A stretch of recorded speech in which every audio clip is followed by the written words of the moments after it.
Buenos días, profe. Esperamos se encuentre muy bien y tenga un buen día.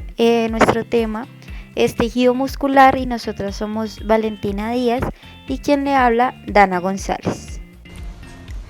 El tejido muscular es el responsable del movimiento de los organismos y de sus órganos.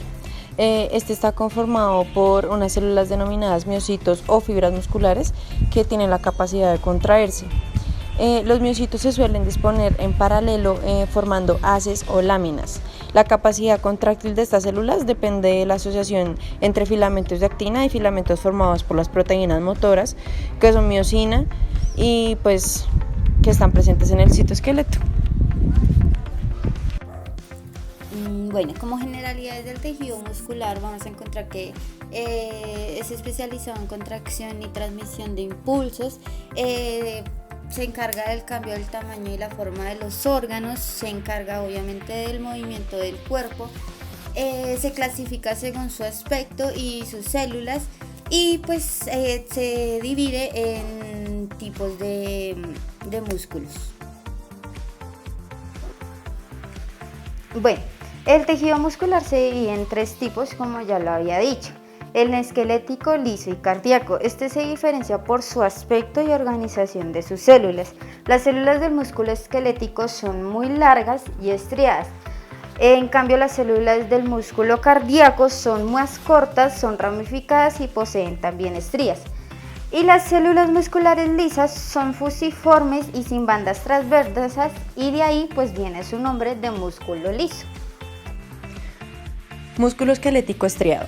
El músculo esquelético estriado se denomina también voluntario, puesto que es capaz de producir movimientos voluntarios, es decir, está inervado por fibras nerviosas que parten del sistema nervioso central. Los músculos esqueléticos están generalmente conectados a los huesos directamente o más comúnmente a través de los tendones, a excepción de algunos como los de los ojos, los de la parte superior del esófago o la lengua. Bueno, músculo cardíaco. Como su nombre lo indica, el músculo cardíaco o miocardio forma las paredes del corazón y su misión es el bombeo de sangre por todo el corazón mediante la contracción de las paredes del mismo. El músculo cardíaco está formado por cardiomiocitos, que son células musculares mononucleadas, es decir, con el núcleo en posición central. Estas son cortas, aproximadamente de 80 mecámetros, y más anchas, aproximadamente de unos 15 mecámetros.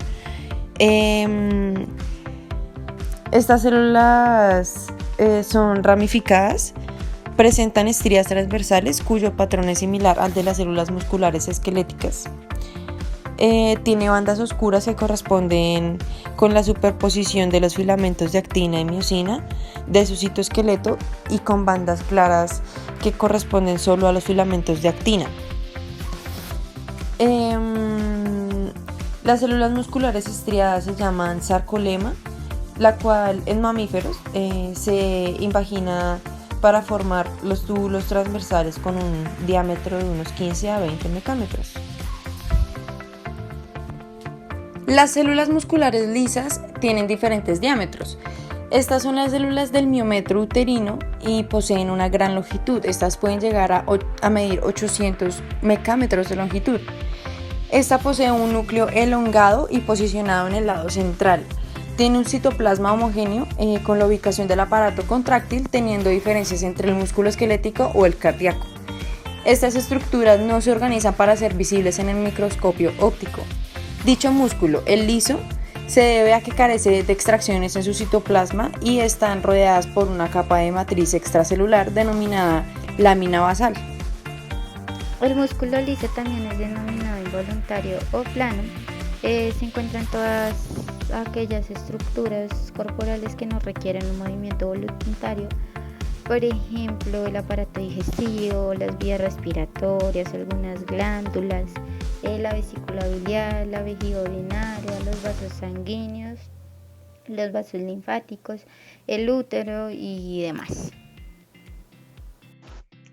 Bueno, de la contracción muscular vamos a hablar en general, resumiendo su proceso fisiológico. Este empieza con un deslizamiento en las estructuras que lo componen. Estas se acortan o se relajan. Su funcionamiento está estrechamente relacionado con la estructura de la fibra muscular y la transmisión del potencial eléctrico a través de las vías nerviosas. El modelo que describe la contracción muscular se conoce como mecanismo y de deslizamiento del filamento. El ciclo o el proceso fisiológico caracterizado por el acortamiento o conservación de la longitud de las fibras musculares está estimulado por un impulso nervioso.